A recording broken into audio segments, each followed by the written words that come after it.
Français pourront-ils faire leurs courses de fin d'année alors que les hausses de prix semblent se confirmer? Allons-nous être mangés par la grande méchante inflation? La Banque centrale européenne va-t-elle arbitrer au détriment du pouvoir d'achat des citoyens? Pour répondre à ces questions, nous avons fait appel à Olivier Berruyer. Olivier Berruyer est le fondateur d'Elucide, un média qui produit notamment des analyses graphiques qui nous permettent de considérer les réalités économiques dans le temps long. Bonjour Olivier. Bonjour. Question simple, peut-être question bête, c'est quoi au fait l'inflation? Il n'y a rien de bête déjà dans la question, parce que c'est une question beaucoup plus compliquée que ce qu'on peut penser.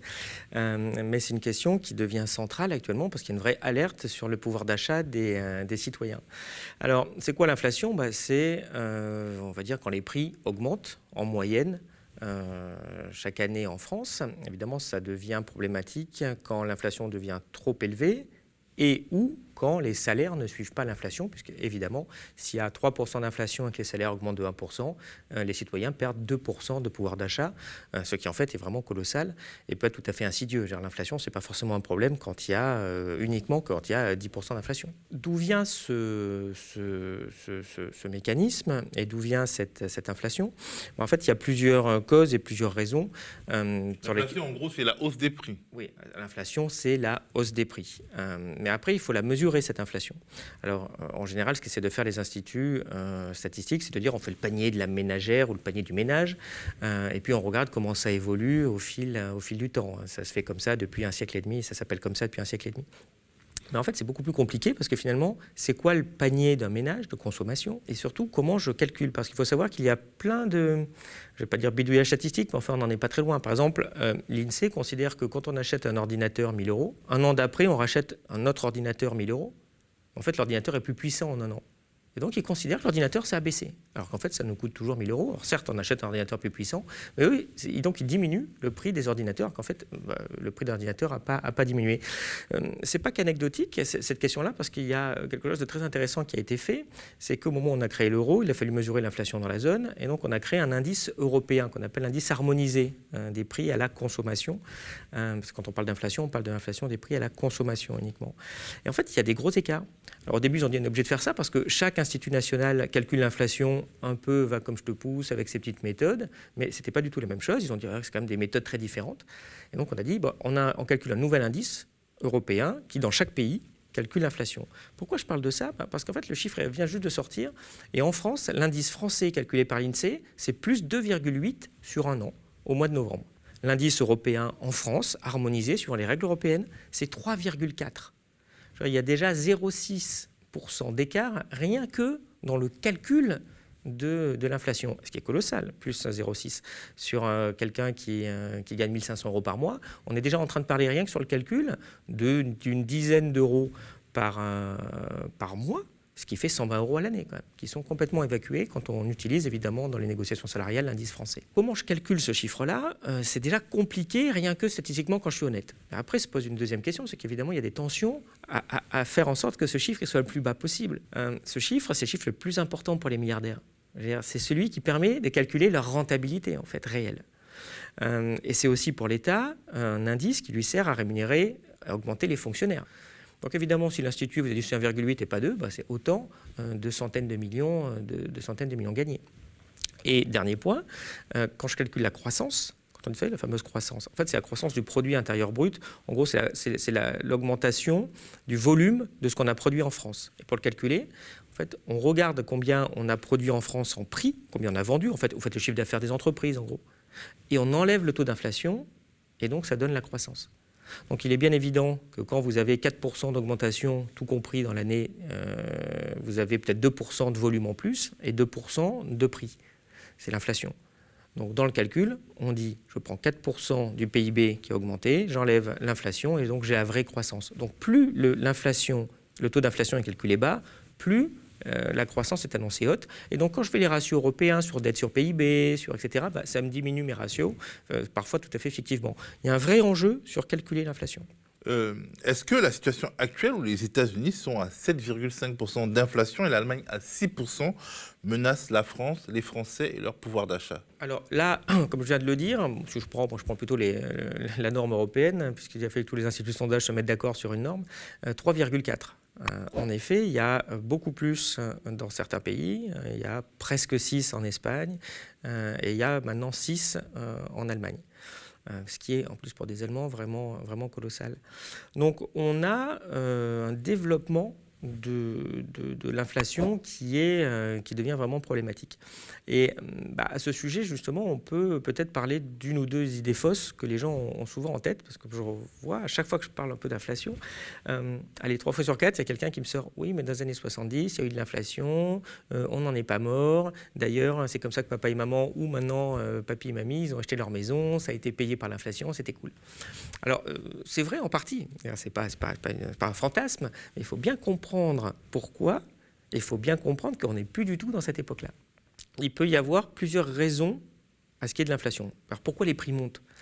D'abord, il faut se poser la question, pourquoi un prix, c'est un prix? Pourquoi ça vaut 100 euros?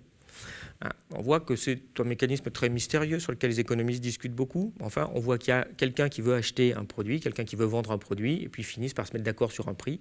Voilà, c'est comme ça qu'on fixe un prix. Pourquoi ce prix va monter au fil du temps? Il y a plusieurs raisons. La première, qui est un peu historique d'ailleurs, c'est la classique, c'est la planche à billets. C'est quand l'État se met à imprimer beaucoup de monnaie via sa banque centrale. Alors, c'est ce qui se passait au temps jadis. Alors, c'est pas de la pure création monétaire, c'est-à-dire qu'ils rognaient les pièces, c'était rigolo. Il y avait une pièce, et puis hop, j'enlevais un peu d'or à la prochaine pièce en disant, ouais, non, c'est la même chose. Puis au total, j'avais gagné un peu de monnaie en manipulant. Et donc, c'est des manipulations finalement par la puissance publique. Pourquoi, quand la banque centrale crée de la monnaie, on en parle souvent, ça fait monter les prix, en tout cas, ça fait souvent monter les prix. En fait, finalement, ça dépend comment c'est distribué. Historiquement, c'était donné à l'État. L'État avait plus d'argent et donc se mettait à payer les fonctionnaires, à acheter, à investir. Donc ça faisait monter tous les prix en France. Pourquoi ça fait monter les prix? Parce que je donne plus d'argent à tout le monde. Et donc dans mon mécanisme de fixation des prix, eh bien, si tout le monde a un peu plus d'argent, le prix est plus cher. Si tu veux acheter mon smartphone, ok, je te le vends 100 euros. Bon, si en fait, tu étais Bernard Arnault qui veut acheter vraiment mon smartphone, et Bernard, c'est 2 000 euros quand même, parce que c'est un super smartphone. Et puis si c'est Bolloré, c'est 5 millions d'euros, parce que moi aussi, je veux acheter un média. Il n'y a pas de raison. Donc plus, évidemment, la personne en face de toi a de l'argent, plus tu vas essayer de vendre cher, et donc plus ça fait monter les prix. Alors ça, il y a eu des gros problèmes. C'est ce qui s'est passé en France, et c'est complètement oublié dans les années 50, entre 42 et à peu près 48-50. Il y a eu 1000% d'inflation en 7 à 8 ans. Donc ça a complètement ravagé l'économie, mais ça a permis de reconstruire la France avec la planche à billets, il n'y avait pas le choix. Mais après ça, effectivement, il y a eu vraiment des politiques en disant on ne recommence plus, c'est trop dangereux. Donc après, on arrive à d'autres mécanismes, dont celui des années 70. Et là, c'était une inflation qui n'est pas par la Banque centrale, c'est une inflation par les coûts. Les coûts ont augmenté. Pourquoi? C'est le choc pétrolier. Le pétrole est quadruplé du jour au lendemain. Donc, évidemment, l'énergie coûte beaucoup plus cher et donc ça se répercute dans les produits et donc finalement, tout le monde est obligé d'augmenter ses prix. L'autre possibilité, la dernière grosse au niveau de l'inflation, c'est un déséquilibre entre l'offre et la demande. Il y a un problème de production quelque part, donc évidemment, ça va faire monter les prix parce qu'il y a beaucoup plus de demandes que d'offres. Voilà en gros les trois choses. Et qu'est-ce qui s'est passé dans les années 70 ? C'était une inflation par les coûts, elle est assez limitée. Donc ça n'a pas dépassé une dizaine de pourcents, donc ce n'était pas une immense inflation, mais enfin c'était une inflation quand même qui commençait à être costaud. Mais à l'époque, on est dans les années 70, il y a un meilleur équilibre entre le capital et le travail, il y a des syndicats puissants, il y a une économie qui n'est pas mondialisée, et donc en fait à l'époque, il y a dans la loi une indexation automatique des salaires sur les prix, donc autrement dit, quand j'avais 5% d'inflation, automatiquement les salaires ils montaient de 5%, voire 6 ou 7 pour augmenter un peu le pouvoir d'achat. C'est pour ça que finalement ça... aidait le peuple, parce qu'en fait, si tu as acheté une maison avant l'inflation, tu payes une mensualité qui est la même, mais en fait qui te coûte moins, puisque toi, ton salaire a augmenté, vu que l'inflation a fait bondir les prix d'aujourd'hui et les salaires d'aujourd'hui, mais pas les prix d'hier, en gros. Exactement. Donc c'est ça, c'est l'avantage et c'est l'inconvénient de la chose, c'est que du coup, les salariés n'ont pas du tout souffert de l'inflation puisqu'ils en étaient protégés par la loi. Donc Donc c'est très bien. Et donc évidemment que dans ce contexte-là, c'était vachement sympa d'acheter une maison en 1975 et de la rembourser pendant les 10 années suivantes, parce qu'évidemment, ça vous coûtait beaucoup, beaucoup moins cher. Mais le fait central, c'est que les salaires augmentaient. Donc les salariés étaient sûrs que quand il y avait X d'inflation, ils avaient au moins X d'augmentation des salaires. Ça, on est bien d'accord que ça a un effet un petit peu pervers, c'est que quand tu fais ça, automatiquement, c'est ce qu'on appelle l'effet de second tour, quoi. Tu réaugmentes sans arrêt l'inflation. Tu as 5% d'inflation, les salaires ils augmentent de 6 parce qu'il faut augmenter un peu le pouvoir d'achat. Ça se répercute et donc le coup d'après, tu as plutôt 6% d'inflation. Et donc toi, tu vas vouloir 7, puis le 8, 9, 10, et c'est ce qui s'est passé. En fait, ça a été cassé, ce mécanisme, quand les socialistes ont arrêté l'indexation du salaire sur les prix. Donc ça a été mauvais sur le pouvoir d'achat le jour où ils l'ont fait, mais ça a arrêté cette spirale d'inflation. Aujourd'hui, ça n'existe plus. Et aujourd'hui, avec la mondialisation, ça ne peut clairement plus exister. Parce qu'on ne va pas dire « Hey, il y a 5% d'inflation, augmente-moi les salaires de 5%. » Le patron il va dire « En Chine, il n'y a pas 5% d'inflation, les prix n'ont pas changé, je suis en compétition, donc je ne peux pas t'augmenter. » C'est ça, en fait, le gros problème actuellement. C'est qu'on n'a plus cette indexation. Donc, une inflation, comme je le disais tout à l'heure, même relativement limitée, ça peut être tout de suite extrêmement pénalisant sur les classes populaires. Parce qu'en plus, l'inflation, quand on dit c'est 3,4, ça ne veut pas dire que tous les prix ont augmenté tous de 3,4%. On est bien d'accord, c'est une moyenne. Il y a des prix qui n'ont pas augmenté. Il y a des prix qui ont augmenté de 10-15%. Justement, aujourd'hui, si on décompose l'inflation en France et en Allemagne, qu'est-ce que ça donne? Quels sont les produits en surchauffe aujourd'hui et quels seront les produits en surchauffe demain, en augmentation forte de prix? Eh bien, ce qu'on voit effectivement déjà sur ce premier graphique, c'est qu'il y a une augmentation très forte des prix dans la zone qui va entre 2%, en tout cas si on est sur la zone européenne, presque 6%, et 7% aux États-Unis. Donc on voit très bien, sans rentrer dans le détail, qu'on a une augmentation récente et assez forte et différenciée entre les pays. Si on zoome pour voir d'où viennent les différences entre la France et l'Allemagne... L'Allemagne a un plus fort taux d'inflation que voilà, la France. L'Allemagne actuellement elle est à 6, nous on est à peu près 3,5, c'est quelque chose comme ça, donc il y a quand même un différentiel assez fort. Et quand on regarde les postes qui sont concernés, eh bien, on voit qu'on a essentiellement le transport et le logement. Et donc le transport, c'est en particulier l'essence, et le logement, c'est tout ce qui concerne le chauffage, que ce soit par gaz, par électricité, par fuel, qui monte beaucoup. En France, on a aussi les télécoms qui ont un peu monté, mais on voit que contrairement à l'Allemagne, eh bien, on n'est pas encore très touché au niveau des biens ou des produits alimentaires. C'est en train d'augmenter. Par contre, on voit qu'en Allemagne, ils sont déjà à plus de 4,5 d'augmentation sur l'alimentaire, ce qui est quand même extrêmement préoccupant, et on va voir pourquoi. Parce que ce qu'il faut aussi, c'est le dernier point à bien comprendre dans l'inflation, c'est non seulement c'est pas la même suivant les produits, mais donc du coup, comme c'est pas la même suivant les produits, c'est pas la même suivant votre richesse. Suivant votre panier, j'ai dit c'est un panier, on fait un panier moyen, mais le panier de quelqu'un qui est au SMIC, c'est pas le même que le panier de Bernard Arnault. Au SMIC, c'est bon, il n'y a pas de poste sur le diesel pour le yacht, ça y est pas. Par contre, évidemment, l'alimentaire, le transport, c'est beaucoup. Et donc on voit que c'est en particulier les ménages les plus pauvres qui peuvent vraiment souffrir de l'inflation. Et quand on dit il y a 3,4 en France, quand bien même c'est de bons chiffres, ça veut dire qu'il y a peut-être 5% pour les smicards et 2% pour Bernard Arnault. Alors, est-ce que les prix alimentaires vont augmenter en France et quand ? En fait, il faut regarder ce qui augmente en détail. Actuellement, le fait majeur, comme on voit sur ce graphique, qui augmente et qui tire tout ça, ça a été d'abord l'énergie. L'énergie a très fortement augmenté, le pétrole a augmenté, le gaz a très fortement augmenté, et d'ailleurs pour la première fois, le gaz est maintenant beaucoup plus cher que le pétrole pour une énergie comparable. Et du coup, l'électricité aussi a beaucoup augmenté, puisqu'on a trouvé intelligent de faire un marché européen de l'énergie où on a indexé l'électricité sur le gaz, ce qui est évidemment très pénalisant pour la France, puisqu'on a une électricité qui était quand même d'origine nucléaire. Alors on peut discuter si c'est bien ou pas, mais enfin, actuellement, ça nous donne un petit avantage compétitif qu'on a complètement foutu en l'air, parce qu'on facture notre électricité pas chère aux consommateurs au prix de l'électricité chère des autres pays. Donc ça a tiré fortement l'indice. Quand on regarde en Europe, dans l'indice des prix, le post-énergie, c'est plus 20 à plus 30% sur un an. Donc pour tous ceux qui se chauffent au fioul actuellement, comme l'hiver commence, ou qui se chauffent à l'électricité, ça va vraiment leur coûter beaucoup, beaucoup plus cher. Ce qui est un vrai problème. Et on voit sur ce graphique, évidemment, comme le pétrole a augmenté, par exemple, l'essence a atteint des records historiques. C'est-à-dire qu'on a dépassé le niveau qui avait déjà été problématique et qui avait suscité le mouvement des Gilets jaunes à l'époque.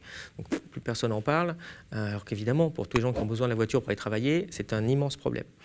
Et donc la question que tu poses et qui est intéressante, c'est qu'est-ce qui va va se passer? Pourquoi il y a ce différentiel France-Allemagne?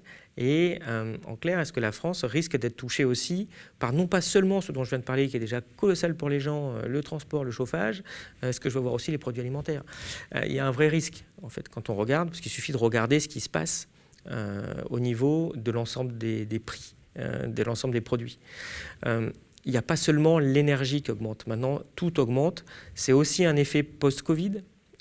Parce qu'évidemment, le Covid, ça a vraiment changé les habitudes de consommation, ça a cassé les chaînes de production, ça a créé, comme je l'ai dit tout à l'heure, des problématiques d'équilibre entre l'offre et la demande. Donc actuellement, vraiment, on souffre d'une inflation par les coûts des matières premières, on souffre d'une inflation, d'un déséquilibre offre-demande. Et donc si on regarde sur ce graphique au niveau des matières premières non alimentaires, on voit qu'on a une explosion du prix de certains métaux, l'aluminium, le cuivre, l'étain. On voit que le coton, ça augmente, même matières premières agricoles. On voit que les engrais ont très fortement augmenté. Ça semble pas, mais enfin sur ce graphique, on voit que vous avez presque un doublement des prix parfois sur ces matières premières. Et donc évidemment, si les engrais ça coûte plus cher, si l'essence ça coûte plus cher pour l'agriculteur, ça va se répercuter, et ça se répercute déjà sur les matières premières alimentaires, comme on le voit sur ce graphique, où de toute façon, si vous avez fait vos courses récemment, vous avez bien vu, le prix de la viande s'augmente, le prix de l'huile s'augmente, le prix du sucre s'augmente, du café s'augmente, le prix du blé augmente. Et pareil, ça n'augmente pas de 10%, ça a augmenté sur le producteur à 50, 100, 150, 200, enfin c'est x2 l'augmentation. Alors pourquoi et donc on voit très bien que si ça coûte aujourd'hui beaucoup plus cher quand tu achètes plein de camions de blé, demain, ton pain, il va être plus cher. D'ici 2 mois, 3 mois, 4 mois, quand on aura épuisé les stocks qui ont été faits au prix pas cher, on risque d'avoir cette inflation qui va continuer. Ça sera peut-être plus en Allemagne de 6, ça va peut-être passer à 5 ou 4. Mais je répète, 5 ou 4, c'est beaucoup si ça dure longtemps. Mais qu'est-ce qui explique que l'Allemagne ait vu cette poussée de l'inflation plus rapidement que nous ? En fait, ça dépend. Il n'y a pas la même structure au niveau de chaque pays. Ça dépend comment il paye son électricité, comment il organise son marché d'électricité. Ça dépend s'il a beaucoup de stocks, s'il n'a pas beaucoup de stocks. Ça dépend si c'est un pays qui va importer beaucoup de matières premières pour se nourrir ou s'il est quand même assez autosuffisant. Et la France est quand même un gros producteur agricole. C'est un petit exemple. Mais on voit très bien qu'il y a un vrai risque que ce truc-là, contrairement à ce qu'on essaie de nous vendre, c'est déjà un très gros problème pour le pouvoir d'achat des gens. Ça risque de continuer un petit moment. Est-ce que la BCE et les gouvernements vont au final essayer de stabiliser la situation en jouant contre le pouvoir d'achat? En gros, l'inflation, elle existe, on fait comme si on ne la voit pas, on n'augmente pas les salaires pour ne pas trop la pousser et finalement, les citoyens perdent en revenus. Oui, en revenus réels. C'est évidemment le problème et c'est un immense scandale en fait, parce que quand on a signé pour Maastricht, ce qu'on a écrit dans les traités, et ce qui était très clair dans l'esprit des gens, c'était de dire la seule mission de la Banque centrale, c'est lutter contre l'inflation, faire en sorte qu'on n'ait pas ces problèmes-là. On peut discuter, est-ce que c'est une bonne idée? Aux États-Unis, la Banque centrale, elle s'occupe aussi du chômage et de la croissance. Bon, on ne l'a pas fait, en tout cas c'est le contrat qui est fait comme ça. C'est sa seule mission à la Banque centrale. On voit qu'il y a maintenant une problématique qui devient historique, en tout cas c'est historique dans l'histoire de l'euro d'avoir de tels niveaux, et on voit que la Banque centrale ne fait strictement rien. À chaque fois qu'ils font des réunions, ils disent non, on a bien regardé, vous inquiétez pas, ça s'arrête le mois prochain, ça s'arrête jamais le mois prochain, mais ils ne font rien. Et pire que ça, Lagarde qui dirige la BCE, en étant avocate en plus, je rappelle, elle est sans arrêt en train de dire n'augmentez pas les salaires, n'augmentez pas les salaires, n'augmentez pas les salaires aux entreprises. Et donc ça veut dire détruisez le pouvoir d'achat des salariés, détruisez le pouvoir d'achat des salariés, détruisez le pouvoir d'achat des salariés. C'est le contraire de sa seule mission. Ils font ça sans aucun contrôle. On ne peut rien faire. On ne peut même pas leur dire attendez, vous n'appliquez pas vos propres statuts. Ils sont complètement indépendants et ils n'agissent pas au service des citoyens en luttant contre l'inflation. Et en faisant ça, pour qui la BCE travaille? Elle travaille pour les marchés financiers. Parce que qu'est-ce que pourrait faire et qu'est-ce que devrait faire la BCE? C'est de remonter les taux d'intérêt pour lutter contre cet emballement. Et si elle fait ça, ça va poser des gros problèmes de rentabilité au marché financier. Vous risquez d'avoir des cracks et l'explosion de toutes les bulles qu'elle laisse faire. Il y a des bulles sur les obligations, il y a des bulles sur les actions, puisqu'on atteint quand même un niveau historique à la Bourse de Paris. Ça va mal partout. Tu as un niveau historique à la bourse, il y a un problème. Pourquoi ça monte autant? Parce que c'est gonflé d'argent de la Banque centrale dans les circuits financiers. Donc c'est un immense problème. Et puis tu as une bulle immobilière qui est aussi soutenue par ça. Donc s'ils commencent à agir comme il devrait le faire, évidemment, ça va être très mauvais pour les marchés financiers et donc pour la rentabilité des 10% les plus riches. Mais ça pose de gros problèmes politiques, parce qu'en Allemagne, les citoyens sont furieux. En plus, on sait que c'est très important, l'inflation en Allemagne, c'est presque une partie de leur identité. Ils se tapent 6% au mois de novembre. Ce n'est pas arrivé depuis les années 50 quand même. Et si on regarde sur ce graphique, parce qu'on disait, tiens, est-ce que c'est en train de se répercuter? Ça, c'est l'inflation des prix à la production industrielle en Allemagne. C'est vachement important quand on est un exportateur industriel comme l'Allemagne. Ils ont eu 18% au mois d'octobre sur un an de hausse. Ce n'est pas arrivé depuis 1951, comme on le voit sur ce graphique.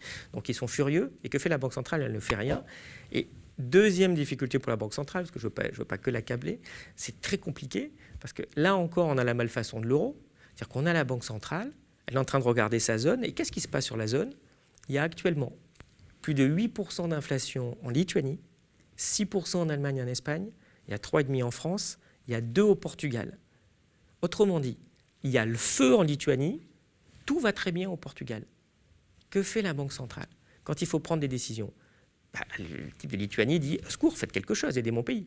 Le type du Portugal dit « Surtout, vous ne faites rien, ça va très bien chez moi, n'allez pas prendre des mesures qui vont me foutre en récession alors que j'en ai pas besoin ». Et donc, on voit très bien que la zone, elle diverge évidemment de plus en plus. Et donc, ça pose des problèmes de gouvernance tout à fait insurmontables. Alors, le dernier point que j'ai envie de souligner sur la Banque centrale, si vous regardez sur ce graphique, quand je l'ai vu, il m'a vraiment fait rire. C'est leur seul objectif à la Banque centrale, l'inflation. Ils doivent s'occuper que de ça, en théorie. On voit qu'ils ne le font pas. Alors, quand on regarde leurs prévisions, vous voyez, donc sur ce graphique, on voit la prévision d'inflation qu'avait la Banque centrale au mois de décembre de l'année dernière. Il y a 10 mois. On voit qu'ils ne prévoyaient pas du tout d'inflation. Et j'ai tracé leur prévision, la dernière prévision qu'ils ont fait en septembre. Vous voyez que pour la tracer, j'étais obligé de sortir du cadre précédent, ça ne rentrait même pas. Et donc, en fait, c'est une machine folle que personne ne contrôle. En fait, ils ne la contrôlent pas. Ils sont tout à fait incapables d'anticiper l'inflation. Et ce qui est d'ailleurs très drôle sur les deux schémas que vous voyez dans leurs prévisions, c'est que dans tous les cas, ils vous disent « Non, mais l'inflation, dans 1 an ou 2 ans, on est revenu à 2%, vous inquiétez pas. » C'est leur objectif, 2%. D'ailleurs, ils sont au double, ils font rien. Mais ils vous disent, dans tous les cas, bon, ok, on n'est pas fichu de prévoir l'inflation à 1 an, mais par contre, pour dans 3 ans, moi, je suis en communication avec le Christ cosmique, il n'y a pas de problème, c'est revenu à 2%. Pendant ce temps, et c'est le dernier graphique que j'avais envie de montrer, ils continuent à imprimer des sommes folles. Vous voyez ce graphique avec en rouge, c'est l'évolution de la masse monétaire en France, qui a doublé en 7 ans. D'une façon hallucinante. C'est jamais arrivé dans l'histoire, c'était plutôt stable avant. Et je vous ai rajouté aussi la courbe des achats de monétisation par la Banque centrale de dette publique française. On voit que c'est à peu près ces sommes-là qui expliquent la hausse de 800 milliards qu'on voit. 800 milliards de masse monétaire en plus, 800 milliards de création monétaire pour acheter la dette publique. Donc ils continuent à avoir ces politiques qui ont causé les gros problèmes des années 50, je rappelle, quand ces sommes-là se retrouvent dans l'économie réelle, c'est dévastateur. Alors aujourd'hui, ça ne l'est pas encore. Pourquoi? Parce que je donnais tout à l'heure mon exemple des années 50, où en fait, il y avait de la création monétaire, je donnais à l'État le donnait aux gens, à tout le monde, donc ça faisait monter les prix de tout le monde, puisque tout le monde avait un peu plus d'argent. C'est le mécanisme que j'expliquais. Dans les années 2000, c'était les banques privées qui ont fait ça un peu, suite à la bulle immobilière. Ils ont créé de l'argent pour le donner aux acheteurs immobiliers. Vous donnez de l'argent aux acheteurs immobiliers, qu'est-ce qui se passe? L'immobilier a doublé ou triplé à Paris. Et là, actuellement, cet argent-là se retrouve pour le moment toujours plutôt dans les poches des plus riches qui ne l'ont pas encore complètement dépensé. C'est pas revenu de tout sur la population. Moi, mon compte en banque, il n'a pas doublé. Le tien, je ne pense pas. Les gens qui nous regardent non plus. Pourtant, il y a un doublement de la masse monétaire, donc il y a un doublement de l'argent sur tous les comptes en banque en moyenne. Donc, pour le moment, c'est stocké par les plus riches qui continuent à soutenir les bulles dans les marchés des actifs. Qu'est-ce que ça va faire quand tout ça va se retrouver dans l'économie? Ça s'en retrouvera partie parce que ça finance aussi la spéculation sur l'aluminium, sur le blé, sur la viande de porc. Il y a aussi la spéculation derrière qui est en train de faire monter les prix parce qu'il y a beaucoup trop d'argent créé par la Banque centrale. Merci beaucoup, Olivier.